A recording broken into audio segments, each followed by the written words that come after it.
Bon, je vous fais vite une vidéo avant de péter un câble total. Je voudrais parler des angoisses existentielles. La vie est difficile.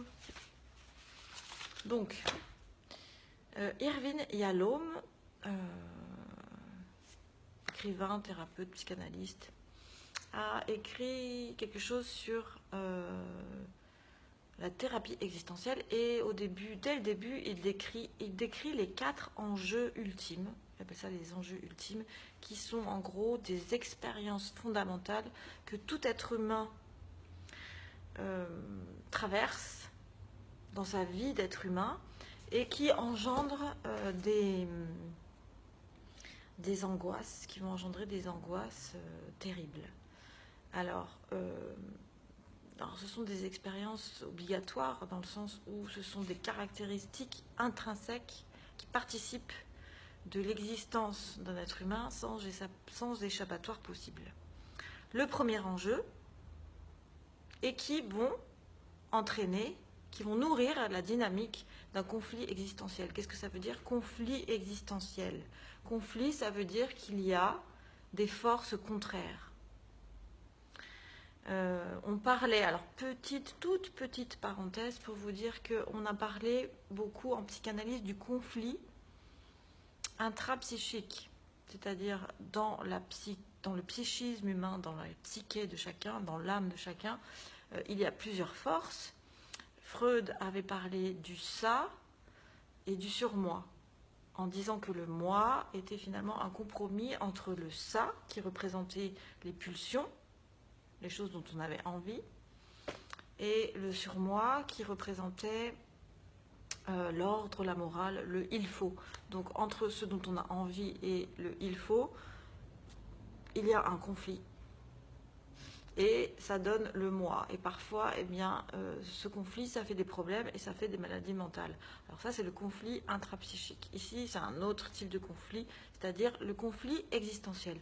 Le conflit existentiel, finalement, c'est la confrontation entre deux forces qui sont, premièrement, ce à quoi l'individu, tout être humain aspire, et ceux auxquels il se retrouve confronté de par le fait qu'on est dans un monde et on ne décide pas dans quel monde on est. Voilà, le monde est fait comme ça et il faut bien, on se retrouve bien face à ces choses-là.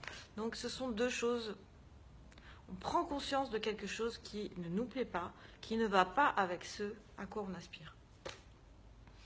Premier conflit, confrontation avec la mort, évident. Alors, je vais un petit peu lire parce que c'est un peu compliqué. Donc, la confrontation avec la mort. Aujourd'hui, nous sommes, et demain, nous cesserons d'être. La mort viendra, il n'y a pas d'échappatoire possible. Devant cela, l'existence, la conscience de la mort, nous répondons par une angoisse extrême, évidemment. Alors, on peut illustrer ce paradoxe en citant Spinoza, qui dit toute chose en tant qu'elle est en soi cherche à persister dans son être. Alors en fait, nous sommes, excusez-moi, voilà, nous avons conscience de l'inéluctabilité de la mort, mais en même temps, nous désirons continuer à être. Conflit.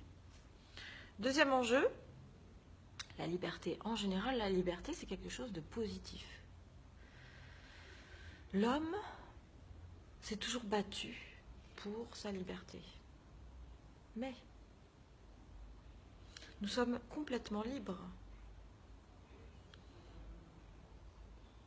La liberté est inséparable de la terreur. Nous sommes complètement libres et donc responsables de notre projet de vie, de nos actions, de nos choix. Et nous sommes même l'auteur de notre propre monde. Alors il y a même eu... On a même imaginé que peut-être le monde était simplement l'objet de notre imagination. Le monde peut-être n'existait que dans notre conscience. n'existait pas en réalité. Pourquoi pas? Peut-être que tout cela, nous l'avons imaginé, que ça n'a jamais existé. Peut-être qu'on s'en rendra compte un jour ou pas. Évidemment, c'est une thèse un peu extrême qui est très très angoissante. Donc plus c'est extrême, plus c'est angoissant. Mais c'est un peu moins extrême, mais c'est quand même angoissant. Le fait que nous soyons complètement libres et responsables de tout. Dans une seconde, je peux décider de tout changer, de tout terminer, de tout finir. Moi qui décide. Donc l'homme n'arrive pas dans un univers bien structuré, avec un dessin prédéfini. Il n'y a pas de sol sous nos pieds. Il n'y a pas de socle. Nous sommes dans le vide. Il y a donc un conflit entre cette absence de socle et notre désir de socle. Deuxième conflit. Troisième conflit, la solitude. Nous sommes seuls, peu importe à quel point nous nous sentons reliés aux autres. Chacun de nous arrive seul en ce monde et doit en repartir seul, c'est un fait. Cet isolement absolu va contre notre désir de contact et d'appartenance à un tout qui nous transcende. Et enfin, quatrième enjeu ultime, c'est l'absence de sens. Alors, ce quatrième enjeu, finalement, il découle des trois autres. C'est-à-dire, premièrement, nous devons mourir. Deuxièmement, nous sommes complètement libres, donc chacun l'auteur de notre propre monde. Troisièmement, chacun est seul, chacun de nous est finalement seul dans un univers indifférent. Quel sens à la vie? Comment vivre? S'il n'y a aucun dessein prédéfini, chacun d'entre nous doit élaborer le sens de sa vie. Nous sommes des êtres avides de sens, parachutés dans un univers qui en est dépourvu. Donc l'être, il arrive au monde, il va se retrouver face à des problèmes insolubles, face à des questions existentielles qui sont sans réponse. Et toute sa vie, il va chercher un sens à sa vie. Il va chercher des réponses, il n'a pas les codes. Puis on est dans une société où on les a de moins en moins les codes. C'est de moins en moins prédéfini, il y a de moins en moins de recettes, il y a de moins en moins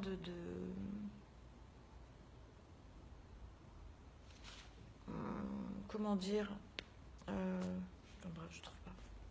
C'est grave. Oui, on est dans une modernité qui fait que on ne nous montre pas des buts qui peuvent nous amener la sérénité. Qu'est-ce que on nous balade devant la figure? La beauté, la richesse, l'amusement, donc des choses qui finalement nous perdent plutôt que ça ne permet pas de trouver un sens à la vie, puisque de toute façon ça part tellement vite que l'homme se retrouve face à sa vérité qui est encore plus difficile à admettre. Donc il y a des paradoxes, il y a de la bizarrerie, une étrangeté du monde, une contradiction dans la vie.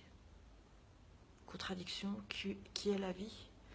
Et on est condamné comme ça à chercher tout seul, on doit décider de tout. Donc l'homme a le choix entre deux choses, soit l'aveuglement, soit la dépression.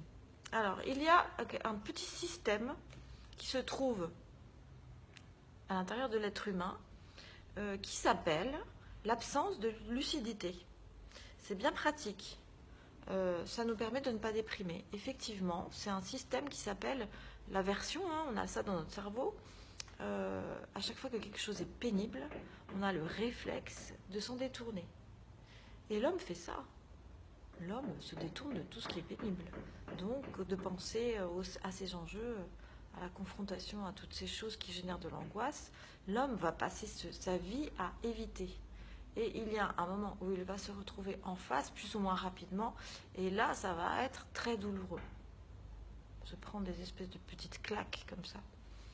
C'est ça qu'on appelle le choc de la cinquantaine, le choc de la quarantaine ou de la soixantaine. La crise. Alors, au lieu de faire ça petit à petit, on va faire ça d'un coup, quoi. Donc voilà, pour finir, vous pensez bien que ce ne sont pas les psychiatres qui vont apporter les réponses. C'est pas leur boulot. C'est un peu trop demandé quand même. Donc les psychiatres ne vont pas donner la réponse au sens de la vie. Ils vont juste essayer de guérir un peu des maladies, quoi. Des dysfonctionnements qu'on va remettre pour que ça marche un peu mieux. Mais après, il va falloir se débrouiller avec les angoisses existentielles. Voilà.